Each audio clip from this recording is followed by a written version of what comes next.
विशाल news आपल्या आवडत्या चॅनलला लाईक करा आणि शेअर करा आणि सबस्क्राइब करा। खंबीरपणे उभं राहायचं असतं तेव्हा पक्ष मोठा होतो। आणि हा एकनाथ शिंदे आज प्रत्येक शिवसैनिकाचं खच्चीकरण होऊ नये, शिवसेना वाचावी, धनुष्यबाण वाचावा म्हणून आम्ही निर्णय घेतला। अधिवेशनात आले होते ते म्हणाले गुद्द्याची लढाई असते आणि मुद्द्याची लढाई असते।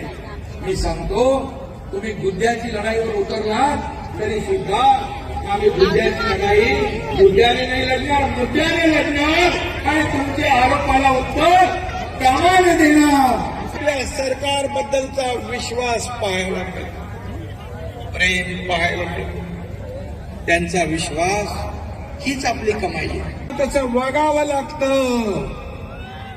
आपण काय केलं?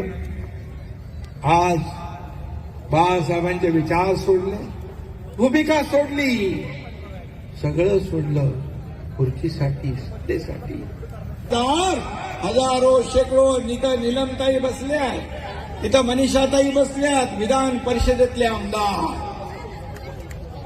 आपण का आले? कारण सरकार काम करतंय। या महिला भगिनींसाठी सरकारने निर्णय घेतले 50% एसटी मध्ये सवलत, लेक लाडकी लखपती ही योजना। आज महिला भगिनी आपल्या पतिदेवाला सांगतात तुम्ही थांबा, मी अर्ध्या तिकिटात बाजारहाट करून येते। सभा उपर्यंत नाही थांबल्या का? सभा उपर्यंत नाही थांबल्या? सभा उपर्यंत थांबल्या नाही का?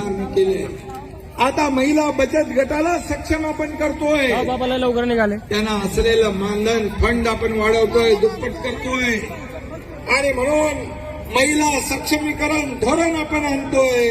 महिला मगाशी निलमताईने सांगितलं या महिला धोरणावर त्या काम करतात आणि म्हणून हे सरकार शेतकऱ्यांसाठी काम करतंय। तसं मोदी साहेबांनी 6,000 रुपये वर्षाला। विश्व विशाल न्यूज आपल्या आवडत्या चॅनलला लाईक करा आणि शेअर करा आणि सबस्क्राइब करा।